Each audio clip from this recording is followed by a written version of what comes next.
Welcome to Hart County Public Library Outreach Virtual Storytime. We are so glad that you could join us. First Snow in the Woods by Carl R. Sams II and Jean Stoick. The northern lights faded bright to dim, like a distant torch flickering across the cold night sky. The owl had seen all this before, but something was different. Something told him tonight he must begin a long journey south. In a morning meadow far away, fog tiptoed in without a sound. Dew sparkled on fragile webs where a family of deer grazed. A soft breeze crossed the meadow and whispered, "Do you know what's happening?" The spider spun her web and tidied up a fly into another tasty bundle. In the same meadow, a woolly bear inched his way along a fern, then onto another. Chew, chew, chewing, doing what woolly bears do. A dragonfly waited patiently for his wings to dry. He had hatched during the midsummer green, long, long ago in dragonfly time. When will the new season begin? When dragonflies no longer fly. A noisy chipmunk broke the silence of the meadow. "Hey, Spotty, you don't look so good," he called out, munching a tiny red crab apple. "You're losing your spots and your coat is looking scruffy. Better start hiding your acorns," he warned. "Why would I want to hide acorns?" wondered the fawn. "Acorns are everywhere." As the summer faded, the sweet nectar plants no longer flowered. Soon the monarch would follow a distant memory. On fragile wings, his heart song would lead him to a tropical garden thousands of miles away. The hummingbird heard the same green song playing in his head, a gentle memory of a faraway place. The tiny traveler would leave the meadow that morning. It was a time of change. Dewy webs hung on goldenrod and covered the morning fields. So many woodland birds had left for distant places, taking their songs with them. At the edge of the woods, a small squirrel chattered. "Have you heard?" asked the red squirrel. "The great gray owl is on his way from the far north. He only stays here during the harshest winters." The wind ruffled her fur as she snatched up a double acorn to tuck away. "The first snow is coming. It's coming early." A woodchuck squeezed out of his hole, blinking his eyes. "I'm only going to say this one time," announced the old grump. "Hibernate! Hibernate! Hibernate!" The sun melted the frost from the meadow, pushing away the fog and warming the shadows. "Are you listening?" asked Mother Doe, standing quietly. "It's happening." The frost had silenced the wings of the dragonflies. "The new season is here," she bleated softly. Leaf by leaf, the green world gave way to blazing reds and golds. The painted turtle climbed onto a rock, warming himself in the fading rays of the sun. "Soon I will bury myself into the thick mud and sleep until spring. It's what turtles do."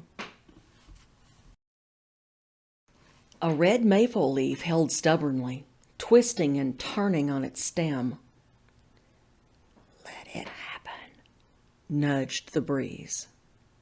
And so it did, breaking away soundlessly, floating down, twisting and turning. The fawn was paying attention. "Why are the leaves falling? Why is my coat changing? Where have so many of the birds gone?" asked the fawn. all things change. Mother Doe spoke in a gentle voice.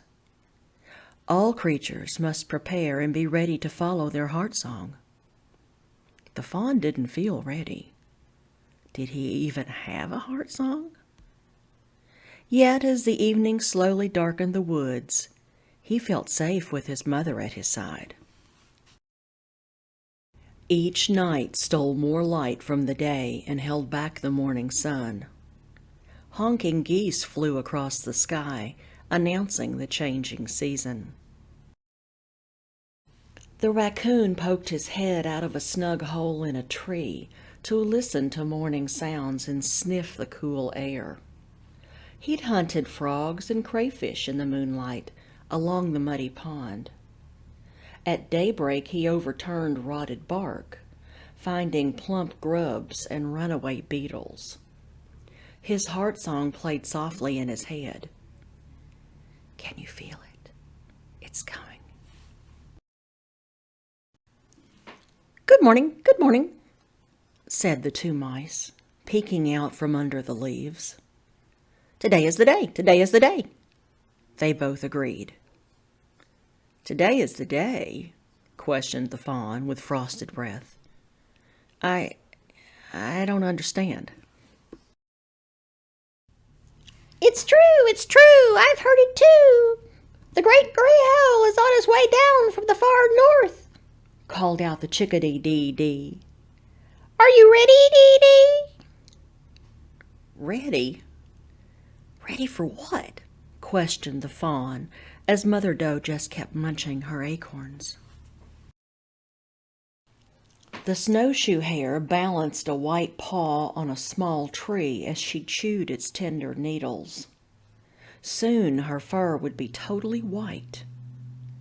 In winter, white is good. Suddenly, a dark shadow soared above the rabbit's head. The great gray owl landed with ruffled feathers on the top of a swaying spruce. He had ridden the north winds many miles with a storm on his tail. Creatures of the forest, prepare! The first winter storm is here. But I'm not ready, said the fawn, standing all alone. The snowflakes floated downward, covering the meadow. What is happening? Why can't everything stay the same? The wind turned colder, and the snow fell harder.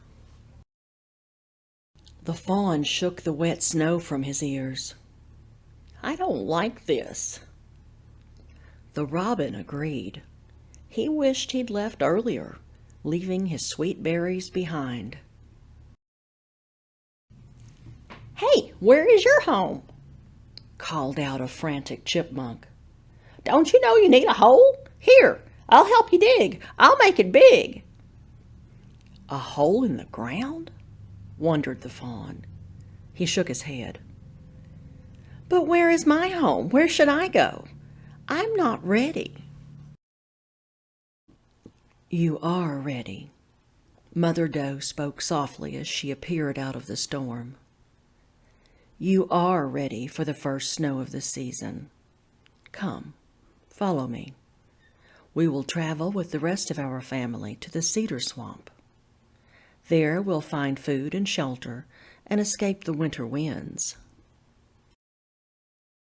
The owl watched from above as the small family of deer made their way down to the low ground where the cedar trees grow thick. Whistling winds and white snow swirled and whirled all through the night, and then silence. The fawn woke up with deep snow all around him. The whiteness made him blink. Nicely done. You are prepared. You're almost as plump as me, said the fox squirrel. And that thick winter coat will keep you warm and dry. As the fawn looked about, he heard the familiar calls of the winter birds, chickadees, cardinals, and blue jays. A calm came over him as he listened to the snow falling softly. Now he knew he was ready. He had found his winter home. He had heard his heart song. The end.